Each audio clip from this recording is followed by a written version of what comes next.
I love the word even just breakaway, because there are many individuals who could be listening today that want to break away from singleness and step into dating, engagement, and marriage. And hopefully they don't get to marriage, and hopefully they don't want to break away. You know what I'm saying? But then you wrote, honestly, one of my favorite books. I love the topic of purity and relationships, and the statistics and research and finding that you had put in your book, Single, Dating, Engaged, Married, Navigating Love or Life Plus Love in the Modern Age. I actually bought this at a Passion conference, and I read it on the plane. I'm a slower reader, but when I cruise through this, I'm like, everything's highlighted. And Josiah and I just got married, and he still did not understand why I marked up every single book. Like, he's like pristine condition. I'm like, dude, no, you got to read this book. So Ben, I want to go there with you with this book, because obviously this is a huge passion point for anybody leaving the home. Like you said, they're moving out, they're getting roommates, they're in constant transition. There's lust, there's love, there's desires, there's hormones, there's decisions, good and bad, that are going to put them on a road of beauty and success in God's eyes and his will, or take them down a devastating journey of redemption has to happen, healing has to happen. And for those of our listeners who are single and maybe wanting to be married someday, what can they do today that their future self and their future spouse will thank them for later? Oh, man, that's a great question. I would say two things. Paul, both from the Apostle Paul, who was single. The first one was, he said, to young Timothy, who was even younger and single, he said, watch your life and your doctrine closely, persevere in this, because in doing so, you'll save both yourself and your hearers. So he's telling young Timothy, he's like, hey man, be a student of what you believe. Like, use this single season to really know God better than you know him, and be a good student of yourself, and be a student of you, because you're going to need self-awareness to have healthy human interaction. So he's telling Timothy, be attentive to the Lord and be attentive to you. Where do you struggle? What are your insecurities? Get some people around you that can help you see him. He says, persevere in that, because you'll save both yourself and your hearers. Hearers meaning people that you influence. So he's like, the more knowledge of God and self-knowledge you can have, the better you're going to be as you intersect with other human beings. So I would just say, use your singleness, and there's the other quote, like Paul said to the Corinthians, that it's to secure an undistracted devotion to the Lord. Just get really good at being close to the Lord, because the closer you are to him, the more you're like him. And the more you like him, the more it will be pleasurable to be around you. Because Jesus was honest. You never had to worry about him lying to you. Jesus was gracious. You never had to worry, will he ever forgive me? He is what everyone would want in a spouse in terms of the manifestation of his character. And so I would just say the best thing you can do for your husband or wife is get to know your maker really, really well, because you won't get that relationship with a guy or girl right till you get that relationship with God right. You really won't. You'll just make a mess of it. So that would be my encouragement. That's lovely. And you actually wrote about that in your book. You actually use the terminology maker. And Ben, I'm looking at the book right now, and I'd highlighted this 3/4 of this page is in bright yellow. And there's some stars, and there's a lot of stuff going on my behalf on here. But I want to share it with the audience, and maybe that you can elaborate on this. And you talk about how Paul stated, and these are your words as I read, aside from the Bible, obviously, in verse 32 of 1 Corinthians 7, that says, the unmarried man is anxious about the things of the Lord, how to please the Lord. He continued in verse 34, the unmarried woman is anxious about the things of the Lord, how to be holy in body and spirit. So let me ask you the critical question. This is your question you're posing. Does this define your singleness? And you go on to write, if this does not define your singleness, then you are doing singleness wrong. And the reason why what really hits me is a paragraph after that, you've said, if you're frustrated or bitter in your singleness, and maybe because you are missing the point of why you are single, it is like playing basketball without a ball. Crazy. And you know what I mean? And that hit me, because I know for me, when I was in my early 20s until I got married at age 30, there was a season where I was very bitter, and I was very angry and very frustrated by the fact of looking around at all my friends, godly and ungodly, getting a gift of marriage. Now, whether that gift became a curse for some of them, or a gift truly became a blessing from the Lord, I saw both of that happen. So I became to be very thankful for God not answering some very selfish prayers early on while praying for my future spouse.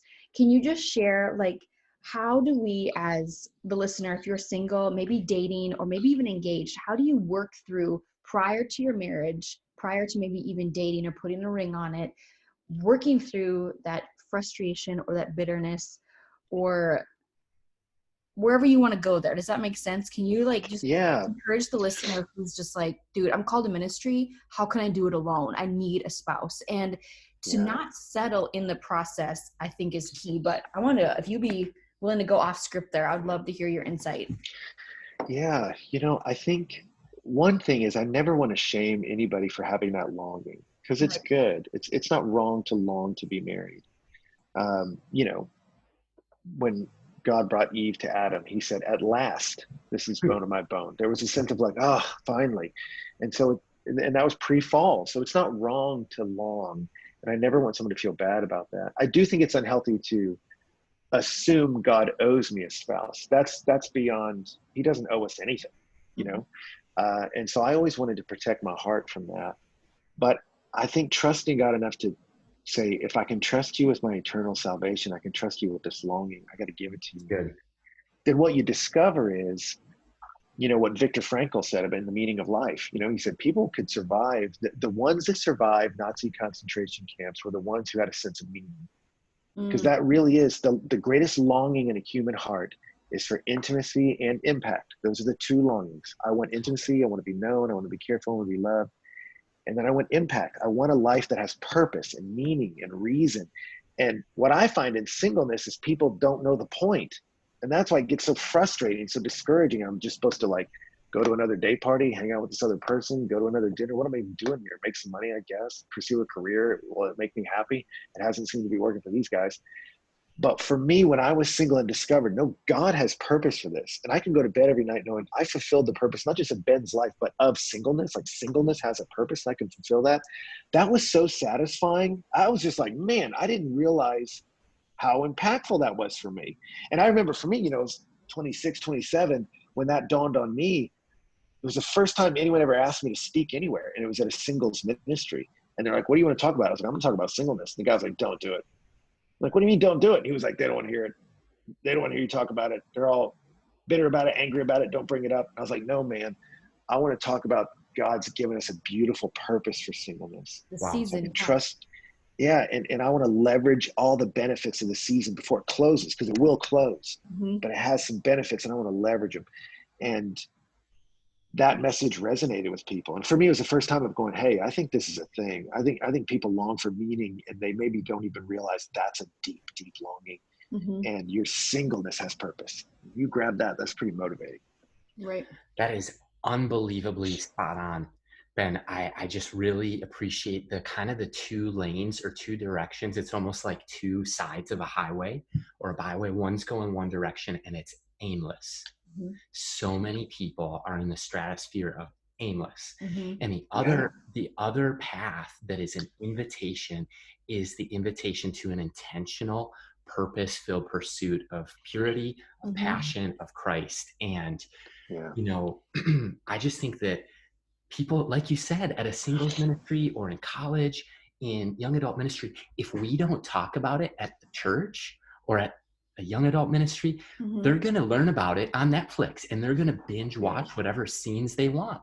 Or they're going to, what they're going to do is they're going to like, okay, if we don't put it on our podcasts, they're going to go on whatever apps they want. And, so I think that like this aimless side is one choice and this intentional side is the other. And like, as leaders, I pray that we get the call and we pick up the mantle from you really to like, we need to lean in and double down on this and not just allow people to just go aimless, because Christ is intentional. Paul was intentional. Timothy was intentional. And so in your book, the thing that stood out to me is you talk about 4 distinct seasons. And we're from Minnesota. There's 4 distinct seasons here. That's great. We love it. We love Minnesota. No, winter and construction. There's 2 seasons. We love 4 seasons. And, you talk about each season has a purpose, Ben. Like singleness has a purpose. Dating serves a purpose. Engagement and marriage each have a purpose. Right. Could you dive into like a 30,000 foot overview of maybe like each one of those seasons and the purposes they serve? Yeah, man, 100%. Yeah, so singleness, if I could distill into a word, singleness, I would say exists for devotion. That's the word. And I get that from Paul as he was talking about his singleness. He said, I wish you were like me, unmarried. He said, not to put a noose around your neck, not to hurt you, but to secure an undistracted devotion to the Lord. So for me, that was so liberating as a single person. My job is to get good at my primary relationship, to be devoted to the Lord. Mm-hmm. And I used it to be attentive to his word and to his work. Let me leverage all this free time to get to know him really well. And even today, man, people ask me, man, you seem to have this grasp of scripture in these categories this way. How did you do it? Did seminary teach you that? I'm like, no, it was lingering along with the Lord in my singleness, man. Amen. That's really where all these seeds were planted.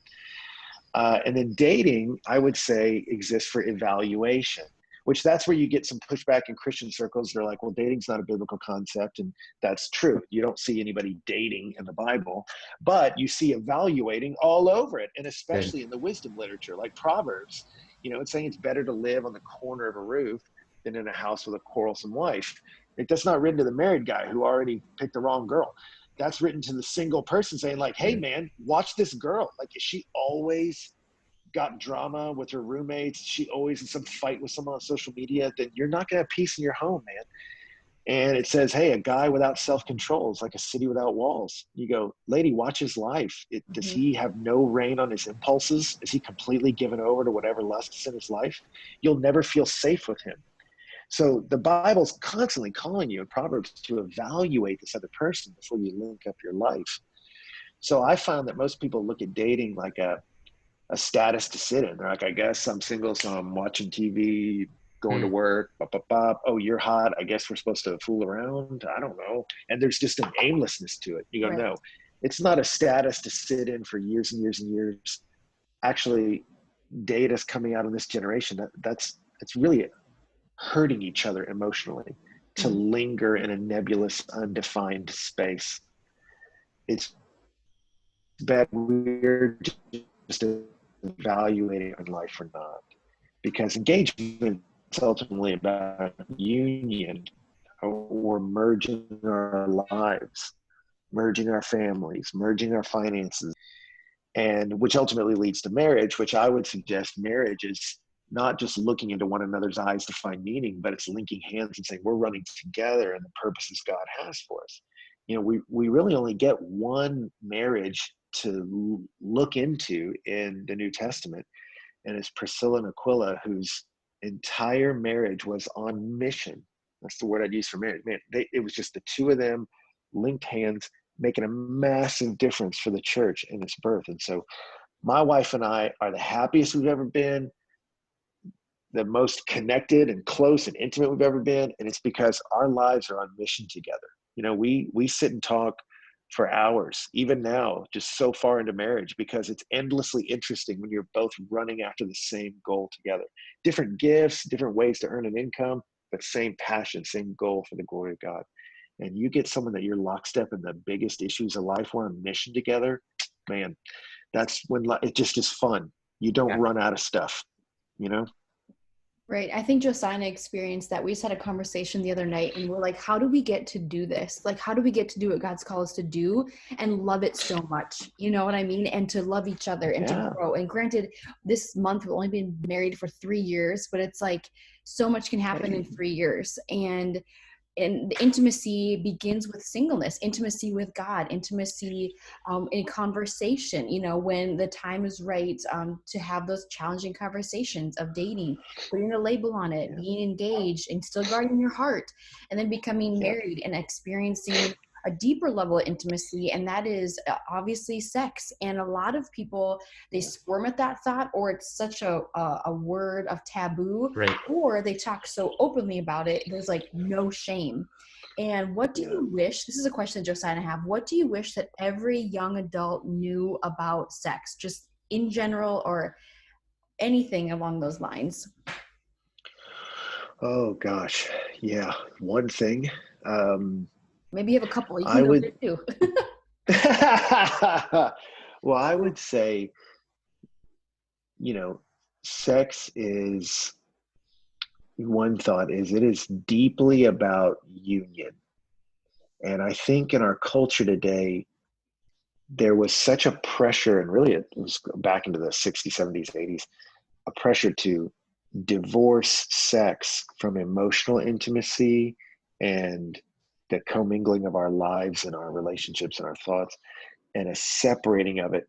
But physiologically, that doesn't work, And so now studies are out where you're like, hey, man, sex doesn't just release dopamine, which is the happy chemicals, and that's fun. It also releases oxytocin, the hormones that promote bonding, like a mom Totally. with a child. And that's where you go, okay, we're discovering chemically what Paul told us in scripture. Like, hey, if you're sleeping around, you're hurting you. You're doing violence against your own body. You're not meant to have a complete donation of your body while simultaneously trying to hold back your emotional life because this person may not be safe.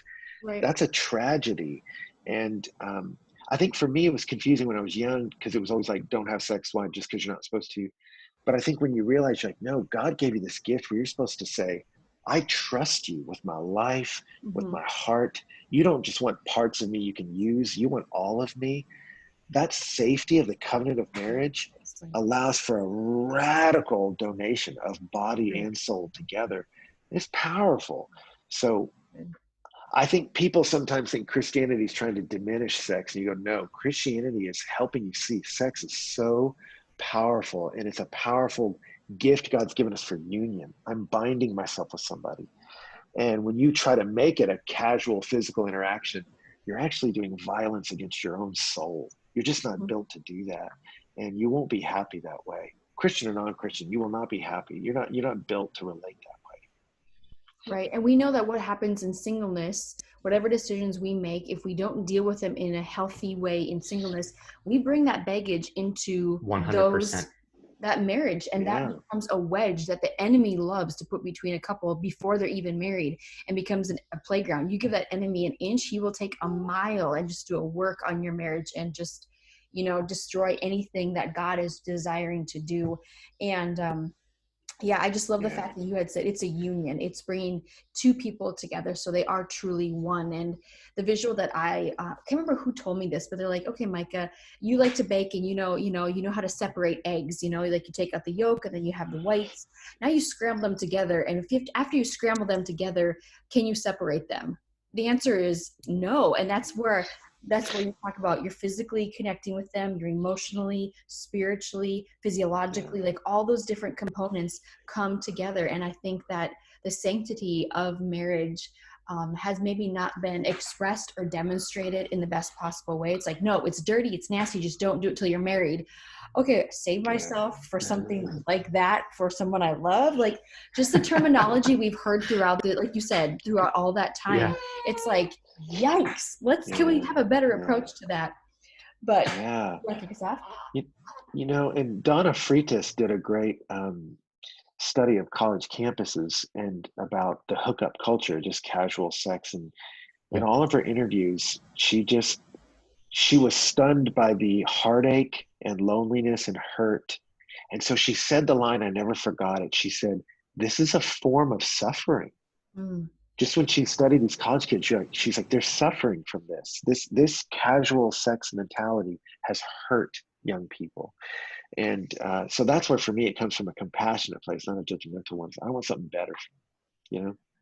We love that. We want what's best for each other. We want what's best for every young adult. And that's what Yeah, Jesus came so that we could have a life to the Mm-hmm. fullest, to the most abundance. And I think that's why 100%. we would recommend for every leader listening, like pick up the book, Single, Dating, Engaged, Married. You'll be glad you did. You can